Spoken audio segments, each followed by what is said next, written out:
नमस्कार दोस्तों, स्वागत है आपका आपके अपने चैनल महाविद्या एकेडमी में। हम यूपी ट्रिपल एससी मुख्य सेविका के लिए घटना चक्र पब्लिकेशन की बुक को कंप्लीट कर रहे हैं, जिसमें इस टाइम जो हमारा चैप्टर चल रहा है वो है आपका चैप्टर नंबर 5। आपके सिलेबस के हिसाब आपके सिलेबस में जो आपका टॉपिक नंबर 5 दिया हुआ है, ठीक है, वो क्या है? गरीबी, दहेज, घरेलू हिंसा, तलाक, अंतर और अंतरा पीढ़ी संघर्ष और जातिवाद। ठीक है, जिसमें अभी तक हम क्या क्या कंप्लीट कर चुके हैं? जिसमें अभी तक हम आपके जो 3 टॉपिक हैं, गरीबी, दहेज और घरेलू हिंसा, कंप्लीट कर चुके हैं। और आज हमारा आपके पॉइंट के हिसाब से कौन सा है? 4th टॉपिक है, वो है तलाक यानी कि डाइवोर्स। ठीक है, चलिए देखते हैं। देखिए क्या दिया हुआ है। तलाक शब्द अंग्रेजी के डाइवोर्स शब्द का हिंदी रूपांतरण है। डाइवोर्स शब्द लैटिन भाषा के डाइवोर्टियम यानी कि डिस प्लस वर्टियर से बना है, जिसका अर्थ है अलग हो जाना। ठीक है, टू टर्न अपार्ट यानी कि दो चीजों का क्या होना, जैसे दो चीजें हैं वो पहले साथ में है, फिर क्या हो जाना, उनका अलग अलग हो जाना। ठीक है, अलग हो जाना। विशिष्ट अर्थ की दृष्टि से तलाक वैवाहिक दाम्पत्य बंधन का पूरी तरह से संबंध भंग यानी कि रैप्चर है, जिसमें तलाकशुदा व्यक्ति पुनः पहली वाली स्थिति में आ जाता है और विवाह के लिए स्वतंत्र होता है। आगे देखिए, इस विषय पर इलियट एवं मैरिल ने क्या कहा है? इलियट एवं मैरिल ने कहा है, क्या कहा है? इलियट एवं मैरिल ने इन्होंने कहा है, परित्याग का अर्थ पति या पत्नी द्वारा गैर जिम्मेदार तरीके से घर को छोड़ देना है, जिसके बाद शेष परिवार अपना अलग प्रबंध करता है। ये किसने कहा है? ये जो आपकी डेफिनेशन है ये किसने दी है? ये दी है इलियट एवं मैरिल ने। आगे देखिए, आगे है हिंदू विवाह अधिनियम 1955 यथा संशोधित 1976, यानी कि आपका एक हिंदू विवाह अधिनियम बनाया गया था कब? 1955 में, लेकिन इसमें कुछ कमियां थी और उसको बाद में कम संशोधित किया गया था 1976 में। ठीक है, देखिए हिंदू विवाह अधिनियम 1955 यथा संशोधित 1976 के अनुसार कोई भी विवाह जो चाहे इस अधिनियम के लागू होने से पहले या बाद में हुआ हो, पति या पत्नी द्वारा किए गए आवेदन के आधार पर तलाक के एक आदेश द्वारा तोड़ा जा सकता है। यानी कि ये कह रहा है कि कोई भी विवाह, चाहे वो इस कानून के बनने के पहले हुआ हो, चाहे वो इस कानून के बनने के बाद हुआ हो, क्या हो सकता है? पति पत्नी द्वारा अगर आवेदन किया जाता है तलाक के आधार पर, तो तलाक के एक आदेश मतलब क्या किया जाता है, तो फिर कोर्ट के एक आदेश द्वारा विवाह को तोड़ा जा सकता है, यानी कि विवाह विच्छेद किया जा सकता है। आगे देखिए, आगे है तलाक विवाह का सामाजिक व कानूनी रूप मान्य विघटन है। विवाह भांति यह भी अनेक सांस्कृतिक व कानूनी नियमों के माध्यम से संपन्न होता है तथा इसकी कठिनाई इसके सामाजिक व व्यक्तिगत परिणामों को दर्शाती है। जिसकी वैवाहिक अपेक्षाएं उच्च है, पर वैवाहिक अव्यवस्था उन्हें तलाक लेकर शादी से निकलने को प्रेरित कर सकता है। देखिए क्या है, मतलब ये बताया गया है कि विवाह जो है वो बहुत आसान तलाक जो है वो बहुत आसान है। विवाह की तरह ही ये जो तलाक है ये भी क्या है? सामाजिक व कानूनी रूप से मान्य है। जैसे कि आपको विवाह में अनेक तरह की सांस्कृतिक व कानूनी नियमों के माध्यम से मतलब चलना पड़ता है, वैसे ही तलाक में भी काफ़ी सारे जो नियम कानून कायदे हैं वो होते हैं। ठीक है, बहुत सारे ऐसे लोग होते हैं जिनकी बहुत सारी एक्सपेक्टेशंस होती है मैरिज से, लेकिन वो पूरी नहीं हो पाती हैं। फिर उन्हें क्या लगता है कि अगर मतलब मेरा जो मैरिड लाइफ वो डिस्टर्ब हो रही है और उसकी वजह से वो इंसान भी डिस्टर्ब हो रहा है, तो क्या होना चाहिए? तो लोग क्या करते हैं, उस व्यवस्था से यानी कि जो विवाह जिस उसमें बंधन में बंधे हुए हैं उससे वो बाहर निकलना उचित समझते हैं। ठीक है, आगे देखिए, आगे है इसमें तलाक के कारण। ठीक है, आपने ये देख लिया कि तलाक होता क्या है। अब आपको देखना है क्या कि तलाक के कारण क्या हैं। पहला है आधुनिकीकरण यानी कि मॉडर्नाइजेशन। देखिए, बदलते नैतिक मूल्यों के फलस्वरूप स्वतंत्र लैंगिक संबंधों व जन्म नियंत्रण तकनीकों की वजह से परिवार का विघटन काफी तेजी से हुआ है। परिवार और विवाह से संबंध धार्मिक नियमन का अब लोप होने लगा है। क्या होने लगा है? लोप का मतलब होता है कि वो अब धीरे धीरे अपने मतलब पतन की ओर हैं, लोप होने लगा है तथा पारिवारिक विघटन आसान होता जा रहा है। क्या देखिए क्या है, जैसे जैसे सोसाइटी बदल रही है, जैसे जैसे जो हमारा समाज है ये ज़्यादा मॉडर्नाइज हो रहा है, जैसे जैसे हम पश्चिम के विचारों से प्रभावित होते जा रहे हैं, क्या हो रहा है? जो हमारे समाज में जो फैमिली की वैल्यू है, जो रिलेशंस की वैल्यू है, वो सब चीज़ें चेंज होती जा रही हैं। और इसी वजह से जो विवाह से संबंधित जो चीज़ें हैं उन विवाह से संबंधित जो मान्यताएं हैं, जो विश्वास है, उनका भी क्या हो रहा है, धीरे धीरे पतन हो रहा है। ठीक है, अतः परिवार का विघटन आसान होता जा रहा है। भूतकाल में विवाह एक पारिवारिक समारोह हुआ करता था जहां दो परिवारों के बीच संबंध हुआ करता था। आधुनिकीकरण के साथ दंपतियों को विवाह हेतु स्वयं प्रयास ही अब अधिक देखने को मिलता है।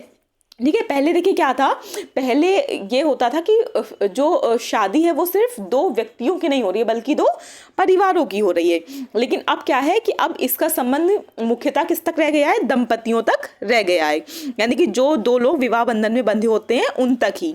इस प्रकार के विवाह को हालांकि माता पिता अपनी सहमति दे देते हैं, पर परिवार के मध्य एक प्राकृतिक बंधन नहीं बन पाता। यह विवाह की स्थिरता पर निर्भर करता है। ठीक है, सेकंड देखिए, सेकंड पॉइंट है आपका परिवार की बढ़ती सहमति, परिवर्तन की बढ़ती सहमति। देखिए क्या है इसमें भारत जैसे अति परंपरावादी देश में भी हम प्राथमिकताओं को बदलते हुए देख रहे हैं। पहले पति को वरीयता दी जाती थी, तब महिलाओं के लिए कार्यक्षेत्र परिभाषित थे तथा एक पद्धति का अनुपालन आसान था। नारी मुक्ति, उनकी आर्थिक स्वतंत्रता तथा पश्चिम प्रभाव ने आज शिक्षित शहरी निवासियों के वैवाहिक संबंधों को प्रभावित किया है। देखिए क्या है इसका, जो हमारा समाज है ना वो परिवर्तित हो रहा है, उसके जो विचार हैं, उसके रहन सहन का जो तरीका है, जो कल्चर है, वो धीरे धीरे क्या हो रहा है, चेंज हो रहा है।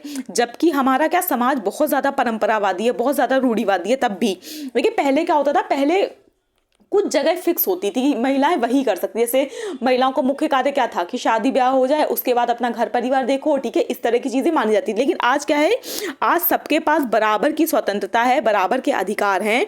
और इसका एक कारण ये भी है कि पहले महिलाएं क्या है, क्योंकि उनके पास कोई ऐसी आर्थिक सशक्तिकरण का साधन नहीं था, तो वे बहुत सारे अत्याचार सहती थी। लेकिन आज क्या है, आज नारी स्वतंत्र है, पढ़ी लिखी है, तो आज वो जब अपने अधिकारों के लिए आवाज उठाने लगती है, तो भी जो पुरुष समाज है वो क्या करता है, इसका विरोध करता है।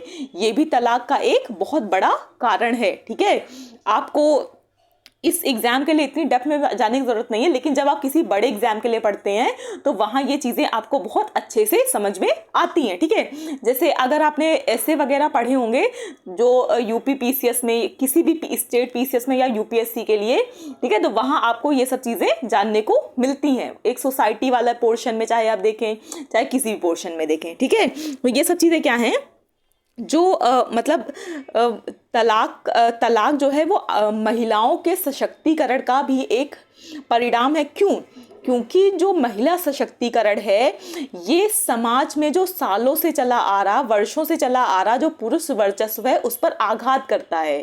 ठीक है, और जो मेल डोमिनेंस है ये उसको हमेशा दबाने की कोशिश करता रहा है। ठीक है, ये काफ़ी डिबेटेबल टॉपिक है, लेकिन ये है।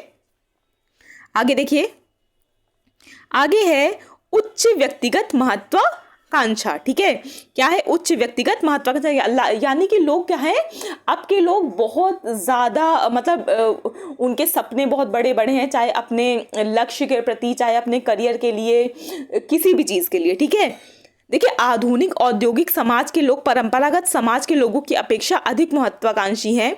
आज लोग परिवार को बलिदान कर रोजगार में लगे हुए हैं, अतः परिवार अब गॉड हो गया है। अब परिवार को बलिदान कर व्यक्तिगत सुख और स्वतंत्रता देखने को मिलती है। ठीक है, क्या है कि पहले जहां जो वैल्यूज थी वो फैमिली को लेकर ज्यादा थी, लोग फैमिली को प्रायोरिटाइज करते थे। लेकिन अब क्या है, लोग जो उनकी पर्सनल लाइफ है उसको प्रायोरिटी पे रखते हैं, चाहे वो करियर के लिहाज से हो, चाहे वो किसी भी लिहाज से हो।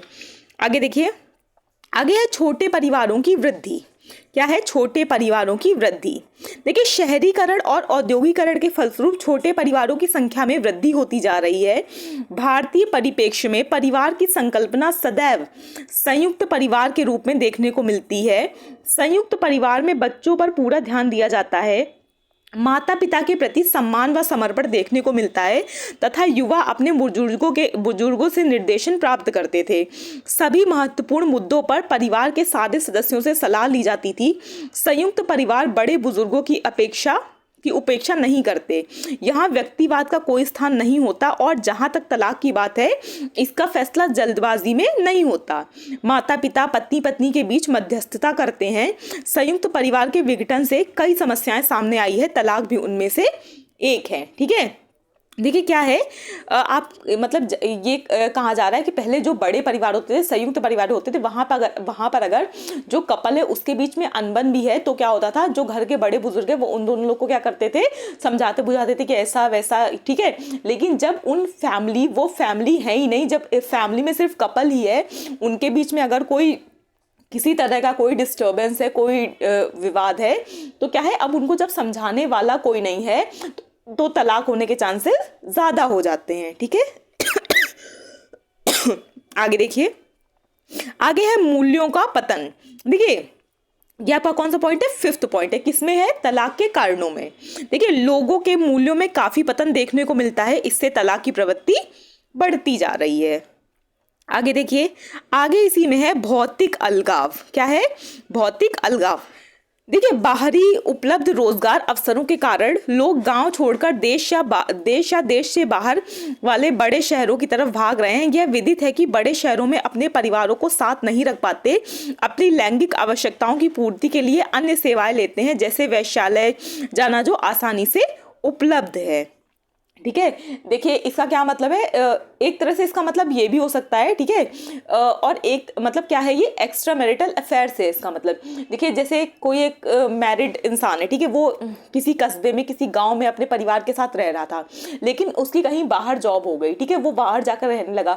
वो शहर इतना बड़ा है, इतना मतलब एक्सपेंसिव है, इतना महंगा है कि वहाँ वो अपनी पूरी फैमिली को लेकर, यानी कि अपनी वाइफ को, अपने बच्चों को लेकर नहीं जा सकता। लेकिन क्या है, तो क्या करता है, वहां पर वो मतलब जो एक्स्ट्रा मैरिटल अफेयर है वो हो सकता है। तो ये भी क्या है, ये भी भौतिक अलगाव, मतलब यानी कि अपने परिवार से दूर रहना भी क्या है, तलाक का एक कारण बनता है। ठीक है, क्योंकि कपल्स में से अगर जो भी बाहर जाकर रहता है तो क्या होता है, वो किसी और के साथ रिलेशनशिप में अगर आ गया है तो उसकी जो उसका पहले का पार्टनर था उसके साथ उसका क्या हो जाता है, तलाक होने की संभावना बढ़ जाती है। आगे देखिए, आगे है कुप्पुस्वामी ने तलाक के 4 प्रमुख कारण बताए हैं। ठीक है, आपसे नाम लेकर पूछा जा सकता है कि कुप्पुस्वामी ने तलाक के कितने कारण बताए हैं, तो कुप्पुस्वामी ने तलाक के 4 कारण बताए हैं। कौन कौन से, क्रूरता, यौनिक दोष, बच्चा ना होना तथा नास्तिकता। ये 4 कारण किसने बताए हैं, ये 4 कारण आपके बताए हैं कुप्पुस्वामी ने। आगे देखिए, आगे फोंसिका ने तलाक के निम्न कारण बताए हैं। ठीक है, किसने, फोंसिका ने तलाक के निम्न कारण बताए हैं। कौन कौन से, ये कारण है आपके 8 कारण है। कौन कौन से, ससुराल तथा परिवार के सदस्यों द्वारा हस्तक्षेप तथा दुर्व्यवहार, दूसरा है नास्तिकता, तीसरा है आर्थिक संकट, चौथा है वैयक्तिक कमियां, पांचवा है चरित्रहीनता, छठवा है असामंजस्य, सातवां है यौन संबंधी कठिनाइयां तथा आठवां है स्वास्थ्य। ये आठ आपके जो कारण है ये किसने बताए हैं, ये है फोंसिका के अनुसार तलाक के 8 कारण है। और वो 8 कारण कौन से हैं, ससुराल तथा परिवार के सदस्यों द्वारा हस्तक्षेप तथा दुर्व्यवहार, नास्तिकता, आर्थिक संकट, वैयक्तिक कमियां, चरित्रहीनता, असामंजस्य, यौन संबंधी कठिनाइयां तथा स्वास्थ्य। आगे देखिए, आगे है तलाक के प्रभाव। देखिए यहाँ तक तो हमने क्या देखा कि तलाक क्या होता है, फिर देखा तलाक के कारण क्या है। अब देखिए तलाक के प्रभाव क्या पड़ते हैं, यानी कि जब तलाक हो जाता है तो उसके मतलब जो आप बच्चे होते हैं उन पर क्या प्रभाव पड़ते हैं, जो पेरेंट्स होते हैं उन पर क्या प्रभाव पड़ते हैं, परिवार पर क्या प्रभाव पड़ता है, जो आपका मेंटल लेवल है, जो आपका मेंटल हेल्थ है उस पर क्या प्रभाव पड़ता है। ठीक है, और जो बाकी सारे सोशल एस्पेक्ट हैं उनमें क्या होता है। ठीक है, देखिए तलाक के प्रभाव, ये क्या है, प्रमुख प्रभाव किन में पड़ता है, बच्चों पर प्रभाव पड़ता है, अभिभावकों पर प्रभाव पड़ता है, चाहे वो लड़की के माँ बाप हो चाहे वो लड़के के माँ बाप हो, उनको भी समाज में बहुत सारी चीज़ों का सामना करना पड़ता है। परिवार पर प्रभाव, ठीक है, एक परिवार जब टूटता है, ठीक है, तो उसका प्रभाव सब पे पड़ता है। स्वयं पर प्रभाव, मतलब ऐसा नहीं कि डाइवोर्स के बाद जो इंसान है वो भी बहुत अच्छे से रहता है, उसकी भी कभी कभी क्या होता है, उसकी भी जो चाहे मनोवैज्ञानिक दशा हो चाहे सामाजिक दशा हो उस पर भी बहुत प्रभाव पड़ता है, वो भी क्या होती है, लगातार पतन की ओर जाने लगती है। आगे देखिए, पहला इसमें बच्चों पर प्रभाव। ठीक है, देखिए बच्चों पर क्या प्रभाव होता है तलाक का। विवाह के टूटने से बच्चे प्रत्यक्ष रूप से प्रभावित होते हैं। वयस्कों की मधुर संबंध ना रख पाने की अक्षमता का बच्चों पर बुरा प्रभाव पड़ता है। बच्चे के विकास की हर अवस्था में मात्र एक पिता या माता की देखभाल से कठिनाई होती है। यानी कि बच्चा चाहे विकास की जिस भी अवस्था में हो, उसको सिर्फ अगर एक लोग का क्या मिल रहा है, देखभाल मिल रही है, या तो माता या तो पिता, तो क्या होता है बच्चे का जिस तरह से विकास होना चाहिए वो नहीं हो पाता है। यानी कि बच्चे के पूर्णता विकास के लिए माता और पिता दोनों का ही साथ और उनकी देखभाल जरूरी होती है। आगे देखिए, आगे है शैशवावस्था में शिशु अपने माता पिता के स्नेह की कमी को महसूस करता है, क्योंकि कोई भी अकेले दोनों का स्नेह नहीं दे सकता। माता पिता के तलाक से बच्चे तनावग्रस्त हो जाते हैं। 5 वर्ष से कम उम्र के बच्चे गुस्सा या दुख व्यक्त करते हैं। कई अध्ययनों से यह ज्ञात हुआ है कि अपराध में लिप्त होने वालों में उन युवाओं का प्रतिशत अधिक है जो टूटे हुए घरों या छोटे एकाकी परिवार से आते हैं। ठीक है, देखिए क्या होता है कि जब माता पिता का क्या हो जाता है, तलाक हो जाता है, इससे जो बच्चा है उस पर बहुत अधिक प्रभाव पड़ता है। उसकी जो मनोदशा है वो क्या होती है, लगातार क्या हो जाती है, खराब होती रहती है। और बहुत बार ऐसा देखा गया है, जो आपके क्रिमिनल रिकॉर्ड्स हैं उनके हिसाब से क्या है, जो अधिकतर बच्चे जो अपराधों में लिप्त पाए गए हैं, जो अपराध करते पाए गए हैं, ठीक है, जो अपराधी प्रवृत्ति के बच्चे हो जाते हैं, उनमें अक्सर देखा जाता है वो बच्चे ऐसे परिवारों से आते हैं जहाँ का जो पारिवारिक माहौल है वो बहुत ज़्यादा खराब है। चाहे वहाँ उनके जो पेरेंट्स हैं उनमें तलाक हो चुका है, चाहे वो ऐसे परिवार से आ रहे हैं जहाँ पर उनकी देखभाल के लिए कोई नहीं है, या परिवार का जो माहौल है वो बहुत तनावग्रस्त है, बहुत मतलब बेकार सी मतलब सिचुएशन है। इस तरह के जो फैमिली बैकग्राउंड है वहाँ के बच्चे जो हैं वो ज़्यादा आपराधिक प्रवृत्ति के आगे चलकर निकलते हैं। ठीक है, आगे देखिए, आगे है अभिभावकों पर प्रभाव। ठीक है, देखिए तलाक का दोनों अभिभावकों पर विनाशकारी प्रभाव पड़ता है। एक उद्देश्य के प्रति समर्पित दो लोगों के अलग होने से उन दोनों का भावनात्मक और सामाजिक झटका महसूस होता है। भावनात्मक झटके का तात्पर्य एक साथ रहने की आदत, एक दूसरे की आवश्यकताओं की पूर्ति, स्नेह व प्रेम का बंधन जो एकाएक टूटता है से है। किसी विशेष परिस्थिति से सामंजस्य स्थापित करने में समय लगता है और कई बार तो जीवन भर यह कमी नहीं भरती है। ठीक है, थर्ड पॉइंट देखिए, थर्ड है आपका परिवार पर प्रभाव। तलाक के प्रभाव में पहला प्रभाव किस पर था, बच्चों पर, दूसरा था अभिभावकों पर, ये तीसरा किस पे है, परिवार पर प्रभाव है। देखिए इसमें क्या है, तलाक प्रभावी रूप से एक शहरी घटना है। विवाह के संदर्भ में क्रिक पैट्रिक का कथन है, इस संविदा का सार विशिष्टता और अविघटन की पूरी अपेक्षा के साथ दी गई सहमति है। ये कथन इंपॉर्टेंट है, याद रखिएगा, इसको नोट कर लीजिए। ठीक है, क्रिक पैट्रिक का क्या कहना है, आपको ये कथन दे दिया जाएगा, आपको स्टेटमेंट दे दिया जाएगा और आपको 4 थिंकर्स के नाम दे दिए जाएंगे, आपसे पूछा जाएगा ये किसका है, तो याद रखिएगा इस संविदा का सार विशिष्टता और अविघटन की पूरी अपेक्षा के साथ दी गई सहमति है। यह है क्रिक पैट्रिक का। ठीक है, आगे देखिए, आगे है अन्य शब्दों में विवाह का पवित्र विचार इससे विघटित होता है। यद्यपि तलाक दो साथियों के बीच घटित होता है जो विवाह के परिणाम स्वरूप संगठित होते हैं, लेकिन परिवार भी इस प्रक्रिया से प्रभावित होता है। तलाक की बढ़ती दर और परिवार के टूटने के कारण एक सामाजिक समस्या उत्पन्न हो गई है। परिवार जो समाज की आधारभूत इकाई है, ठीक है, साथियों के वैवाहिक बंधन छोड़ने के कारण नकारात्मक रूप से प्रभावित होता है।